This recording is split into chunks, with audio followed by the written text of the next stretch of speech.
샬롬, 반갑습니다. 오늘은 우리가 에스라의 말씀을 가지고 우리가 함께 말씀을 좀 나눠보려고 합니다. 에스라는 구약의 인물 가운데 굉장히 큰 비중을 차지하는 인물입니다. 우리가 에스라 하면 벌써 생각나는 게 뭡니까? 이 새벽도 지금 새벽 예배로 진행하지만 에스라 성경 강좌로 우리가 계속적으로 벌써 이제 9개월째가 들어서고 있습니다. 그만큼 에스라는 성경 안에서도 굉장히 유명하지만 유대인 안에서도요, 유대인들의 3대 랍비 중에 랍비라고 합니다. 3대 랍비 중에 랍비를 뭐라고 또 부르냐면 랍반이라고 부르는데, 이 랍비 중에 랍반이 누구냐면 에스라, 힐렐, 가말리엘이라고 얘기합니다. 아마도 성경에서 우리가 딱 보면 어떤 인물로 딱 보여지는 사람은 에스라 정도로겠죠. 그리고 우리가 바울이 어느 학파라고 했습니까? 가말리엘 학파의 아마 그 제자로서 굉장히 유명한 거죠. 그만큼 역사 속에서도 랍비로서 손꼽히는 사람이 에스라였습니다. 그리고 그 사람은 자기를 소개할 때 아론의 16대 손, 바로 대제사장, 제사장 집안이죠. 그리고 율법에 아주 익숙한 학사 겸 제사장이라고 또 이렇게 알려져 있습니다. 오늘 우리가 에스라 1장 1절에서 4절까지 보면 뭐가 나오냐면 고레스 칙령이 나오게 됩니다. 그런데 역대하에 보면 동일하게 이 고레스 칙령의 내용이 나옵니다. 아마도 에스라가 썼다면, 그래서 우리는 역대하의 내용을 보면서 역대상과 하를 누가 썼다라고 보냐? 에스라가 기록했다라고 우리가 보고 있습니다. 그리고 이 에스라는 우리가 바벨론이 망한 뒤에 포로 안에서 그곳에 낳고 자랐던 사람이죠. 그는 바로 페르시아의 왕들로부터 아주 깊은 신뢰와 존경을 받았던, 그냥 한 자리를 차지했던 사람 정도가 아니라 아주 신뢰를 얻었는데, 어느 정도냐? 페르시아 황제의 법률 담당 자문위원으로 정말 황제의 친구같이 급히 옆에서 신뢰를 받으며 함께 나눴던 그런 아주 인물 중에 인물이라고 봅니다. 또 그는 항상 범사에 하나님의 뜻을 쫓아 행하면서 하나님의 도우심, 여러분 에스라가 뭡니까? 하나님이 도우신다라는 뜻의 뜻을 갖고 있죠.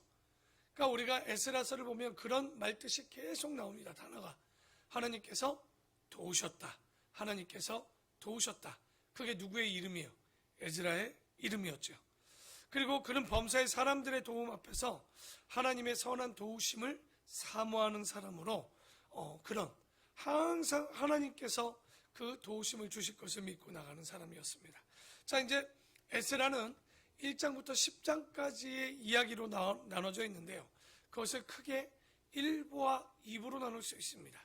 1부는 1장부터 6장까지의 이야기고요. 2부는 7장부터 10장까지의 이야기입니다. 그러면 그런 내용이 어떤 내용이냐? 시간적으로 보면 1부는요, 1장부터 6장까지는 제1차 포로 귀환, 그러니까 페르시아로부터 예루살렘, 이스라엘으로 돌아왔던 기록. 언제지요? 우리가 아마도 이제 시점으로 보면 BC 536년으로 보시면 되겠습니다. 그래서 이때 뭐가 건축되느냐?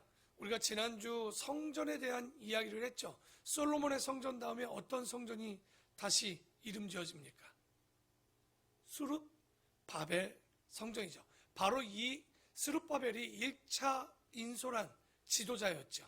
그러니까 그 사람이 도착해서 했던 일이 뭐냐면 바로 회파되었던 성전을, 그 회파가 바벨론 때 하나님이 떠나신 이후에 성전이 완전히 불타 없어졌던, 그러니까 거기에 다시 이제 벽돌을 쌓고 지었었는데 바로 스룹바벨 성전이 지어지는 이야기. 그리고 그 안에 보면 페르시아 때에서는 또 어떤 역사로 흘러가느냐면 뒤에 에스더 시대로, 페르시아의 에스더 시대로 흘러가는 것을 우리가 볼 수 있죠. 그리고 2차 포로 귀환은요 457년입니다. 우리가 이제 7장부터 10장까지의 이야기를 보게 될 텐데, 이때는 아마도 에스라가 여호와의 율법을, 그러니까 1장부터 6장까지는 하드웨어를 단단하게 했다면 7장부터 10장까지는 뭡니까? 소프트웨어인 여호와의 율법을 교육하는 장면들을 우리가 7장부터 10장까지 1차 포로귀환, 2차 포로귀환으로 나눌 수 있고 우리가 함께 할 수 있고요. 2차 포로귀환 때는 BC 457년에는 누가 인솔해서 오냐? 에스라가 인솔해서 오게 됩니다. 그래서 한번 포로로 돌아오는 과정을 잠깐 그래도 한번 살펴봐야 되겠죠. 여러분 1차 포로귀환, 1차 포로로 끌려갔던 연도가 언제였죠? 다니엘이 끌려갔던. 이걸 왜 기억해야 되냐면 이사야서나 예레미야서에서 보면 몇 년 만에 돌아온다라고 분명히 얘기했습니까? 70년 만에 돌아온다는 거. 그러니까 이 역사에 있어서 숫자를 그냥 지나가도 돼요. 하지만 정확히 여러분이 그 예언의 성취를 하려면 연도는 좀 기억하고 있어야 되겠죠. 그게 뭐냐? 1차 포로가 BC 606년입니다. 그리고 나서 70년 뒤에 돌아온다라고 했으니까 몇 년이 되느냐? 계산을 해보면 되는 거예요. BC 536년입니다. 그게 스룹바벨을 통해서 인솔해서 돌아왔는데 그때 돌아온 사람의 숫자가 49,897명이다. 이렇게 성경은 정확히 기록하고 있죠. 그게 바로 누구냐? 스룹바벨을 통해서 인도에서 BC 536년에 돌아왔던 것이 제1차 포로귀환. 그리고 나서 또 한참 지나서죠. 누굽니까? 바로 제2차 포로귀환은 BC 457년에 누구? 에스라를 통해서 그때 돌아온 사람은요. 성경의 장수랑 똑같아요. 1754명이 돌아오게 됩니다. 그리고 마지막 에스라가 또 함께 사역했던 사람이 하나 있죠. 누굽니까? 느헤미야죠. 한 13년 뒤에 BC, 이건 더 외우기 쉬워요. 444년입니다.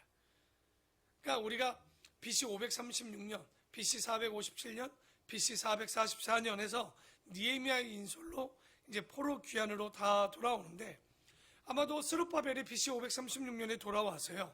성전을 건축하기 시작하는데 기공식을 BC 535년에 하게 됩니다. 그런데 문제는 주변에서 이 성전 짓는 것을 방해하기 시작합니다. 언제까지? 기공식을 했는데 다리오 2년까지 멈추게 됩니다. 왜 이 배경을 알아야 되느냐?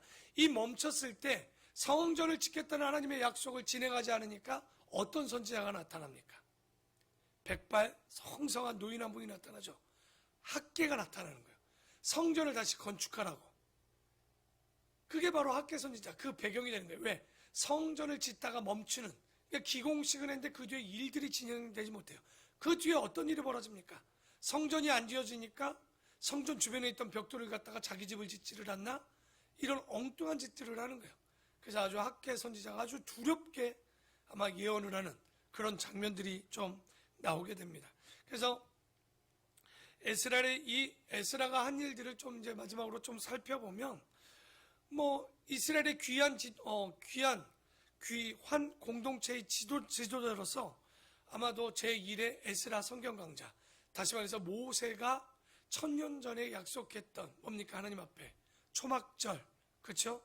그때 하나님의 말씀을 읽기로 했던 성경 통독 사경회를 처음으로 인도하고 했던 사람이 바로 에스라요.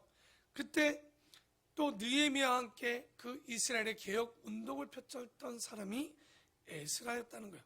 그리고 율법을 가르치기로 굉장히 결심하고 돌아왔던 거죠. 그래서 우리가 이 에스라서를 잠깐 살펴보면 이제 이스라엘은요 70년간 BC 606년부터 536년까지 처음은 어디로 끌려갔습니까? 바벨론의 느부갓네살에 의해서 끌려갔었죠. 그런데 풀려난 건 누구 때 풀려납니까?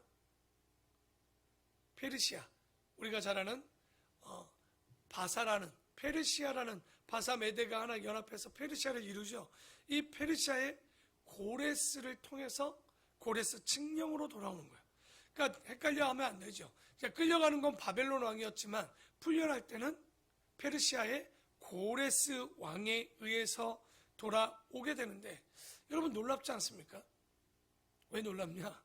한 나라가 바뀌었으면요 무슨 귀환은요 언제 시켜주는 거냐면 원래 바벨론의 느부갓네살이 기분이 좋거나 바벨론 때 야 너희들 돌아가라 하는 것이 인지상정인 거지. 한 왕조가 나라가 바뀌었다면 아마도 그건 다 잊혀져야 되는 것이 맞습니다. 종으로 끌려왔는데 여러분 같으면 그들의 환심을 사기 위해서 돌려보내겠습니까?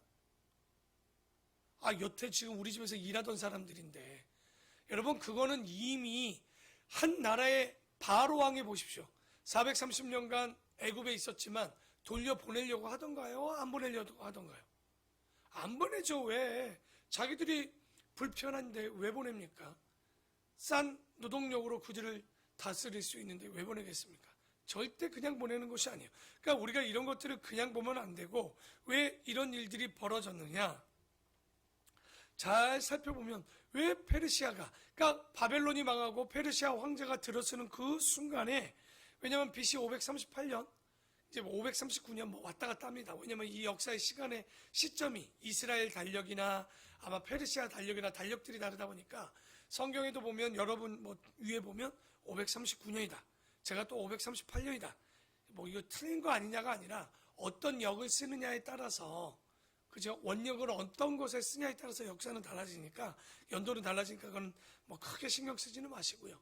BC 538년에 즉위해서 고레스가 이런 칙령을 내립니다. 그러니까 고레스가 내렸던 칙령이 뭡니까? 야, 너희들 유대로 다시 돌아가도 좋다고. 그리고 마음대로 성을 지을 수 있는 게 아니에요. 왜냐하면 성전이라고 하지만 고레스 입장에서 볼 땐 저것들 반역을 일으킬 수도 있는 거란 말이에요. 그런데 고레스가 칙령으로 성전까지도 지을 수 있게 하십니다. 그런데 이 일이 가능했던 것은 누가 있어야 되냐면, 다니엘 같은 학자. 여러분 기억나지만 고레스가 들어올 때 그 고레스 3년까지 다니엘도 살아 있었고, 다니엘이 뭘 보여줬냐면, 이사야서를 보면서 150년 전에 당신 고레스가 어떻게 되었는지를 이야기합니다. 오늘 한번 보려고 그래요. 이사야 45장입니다. 이사야 45장. 오늘 에스라지만 이사야 45장을 한번 살펴보도록 하겠습니다. 왜 이런 일들이 벌어졌냐? 어떻게 고레스 칙령이 내려졌냐? 한번 살펴보는데요. 45장 1절에 보면 여호와께서 그의 기름 부음 받은 누구? 그런데 여러분 아마 성경 위에 보면 성경의 제목 옆에 연도수가 하나 나왔을 거예요. 몇 년으로 되어 있습니까? 아마 나오신 분들은 BC 690년이다. 이게 예언되었을 때. 근데 지금 고레스 칙령이 떨어지는 건 538년이에요. 그렇게 따지면 140년, 150년 이 정도의 시간이 지금 전에 이미 기름 부음 받은 고레스의 이름이 나옵니다. 그래서 이같이 말씀하시되, 내가 그의 오른손을 붙들고 그의 앞에 열국을 항복하게 하며 내가 왕들의 허리를 풀어 그 앞에 문들을 열고 성문들이 닫히지 못하게 하리라. 내가 너보다 앞서가서 험한 곳을 평탄하게 하며 논문을 쳐서 부수며 쇠빗장을 꺾고 네가 흑암 중에 보아와 은밀한 곳에 숨은 재물을 주어 내 이름을 부르는 자가 나 여호와 이스라엘의 하나님인 줄을 네가 알게 하리라. 네가 나의 종 야곱, 내가 택한 자 이스라엘 곧 너를 위하여 내 이름을 불러 너는 나를 알지 못하였을지라도 내게 칭호를 주었노라. 그러니까 적어도 너의 이름을 주어진 건 하나님이 지어주셨다. 지어주셨다는 걸 다니엘이 이 이사야서의 말씀을 보여줬겠죠. 나는 여호와라. 나 외에 다른 이가 없나니 나밖에 신이 없느니라. 너는 나를 알지 못하였을지라도 나는 내 뜰을 동일 것이요 해 뜨는 곳에서든지 지는 곳에서든지 나밖에 다른 이가 없는 줄을 알게 하리라. 나는 여호와라. 다른 이가 없느니라. 나는 빛도 짓고 어둠도 창조하며 나는 평안도 짓고 환난도 창조하나니 나는 여호와라. 이 모든 일들을 행하는 장인이나. 아마도 이 페르시아가 조로아스트교라고 빛과 어둠을 섬기는 이 두 가지 신들을 섬겼지만, 이 모든 걸 누가 창조했다라고 이사야는 딱 예언합니까? 하나님께서 창조하셨다는 거죠. 그러니까 고레스가 바벨론을 침공하고 딱 들어왔더니 백발이 성성한, 왜냐하면 다니엘이 606년에 끌려가고 70년이 지난 뒤잖아요. 적어도 그러면 80, 정말 젊다라고 하면 80이고요. 아니면 90에서 100세 사이쯤 되었던 나일 겁니다. 그런데 그 백발이 성성한 노인이 겁없이 그 새로운, 자기는 알고 보면 바벨론의 신하였잖아요. 그런데 이 고레스 앞에 딱 쓰더니 뭐라고 합니까? 그대가 올 줄을, 당신이 올 줄을 알았습니다. 이미 당신이 오기 전 150년 전에 내가 믿는 하나님께서는 당신의 이름을 지었고, 당신이 지금 이 바벨론에 들어오면서 철문이 멈추고 물이 차지 않았던 것 또한 당신이 한 것이 아니라 이미 150년 전에 누가 이야기했다는 거예요. 하나님께서 바벨론의 논문을 닫지 못하게 하신 것은 하나님이 하셨다는 거예요. 이 일은 당신이 잘 먹고 잘 살라고 한 것이 아니라 하나님의 일을 이루시는 이 일들을 위해서 당신은 태어났고 이름 지어졌다는 거죠. 근데 고레스가 안 믿다가 딱 예전에 지어졌던 성경이라는 곳을 딱 보니까 뭐라는 거예요? 자기의 이름이 있는 거죠. 놀라웠겠죠.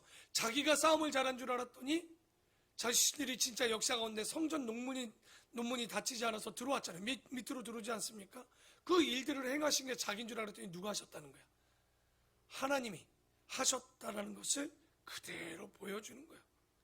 그래서 참 이 놀라운 일들을 보여주고 이 다니엘은 고레스 3년까지 살다가 돌아가시게 됩니다. 자, 다시 이제 에스라를 볼까요? 에스라를 봅시다.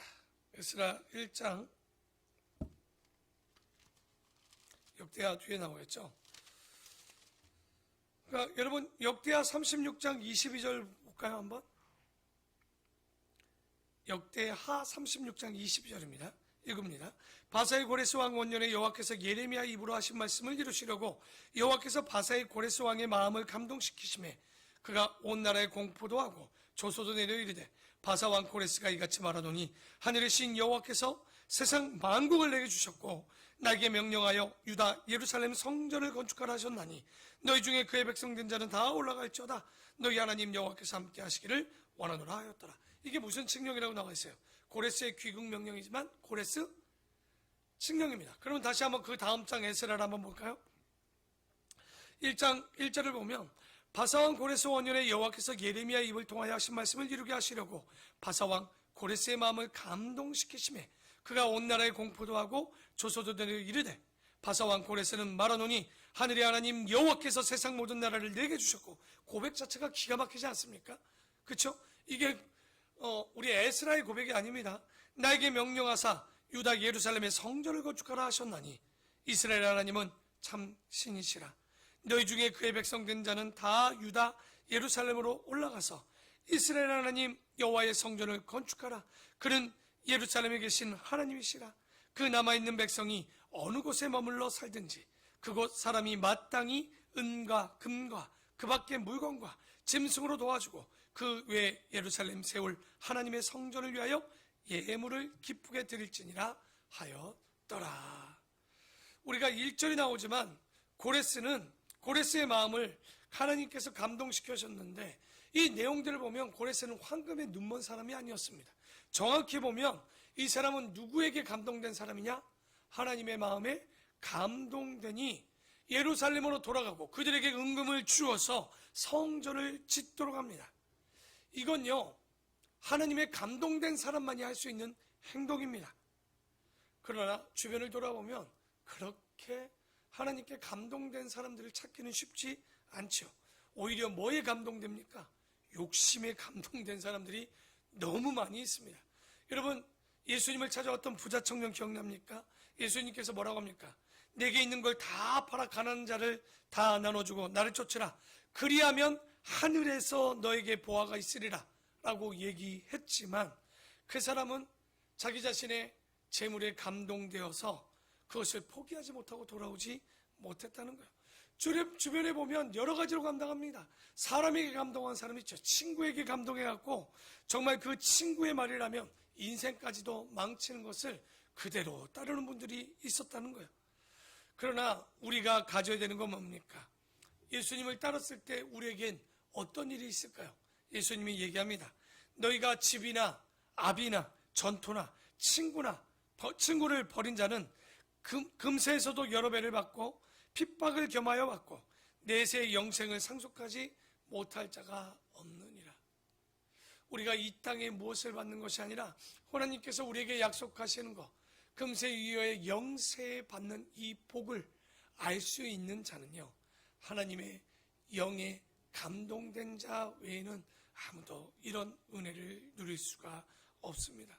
오늘 에스라서 1장부터 4장까지만 우리가 이야기하고 이제 4장 이후에 학계 스가랴라고 쓸 텐데 오늘의 말씀을 통해서 우리가 기억하는 것은 뭐냐면 하나님의 예언은 이루어지십니다. 하나님의 말씀은 진리라는 것을 보여주고 있는 거예요. 70년 만에 돌아온다는 그 사실이 그대로 이루어졌고, 또 하나님께서 그 성전을 지을 때 이 고레스의 마음을 감동시켜 돌아오게 하시는 것을 보면, 여러분, 이 일은 한 나라의 왕을, 한 나라의 임금을, 아니 알지도 못하는 그 하나님을 그 고레스 칙령 가운데 보면 어떤 이야기를 합니까? 진짜 그 하나님 여호와께서 정말 그 고백만 봐도요, 그러니까 너무나도 놀라운 이 칙령의 내용만 봐도 놀랍지 않는가? 바로 우리가 믿는 하나님이 이런 하나님이십니다. 정말 하나님께서 감동시키시면 능치 못할 일이 없으십니다. 우리가 그 은혜, 하나님의 진리를 믿고 정말 오늘 하루를 살아가실 때 하나님 우리의 마음을 감동시켜 주시고, 하나님 우리 마음 가운데 하나님의 은혜를 누리게 하시고 진리가 삶이 되게 하여 주십시고, 이 말씀이 나의 은혜가 될 수 있게 해달라고, 오늘 이 말씀대로 살아갈 때 이스라엘에게 일어났던 우리의 삶 속에 일어날 하나님을 기대하고 그 말씀대로 살아가는 우리 아름답고 복된 성도들이 되기를 축원합니다. 기도하겠습니다.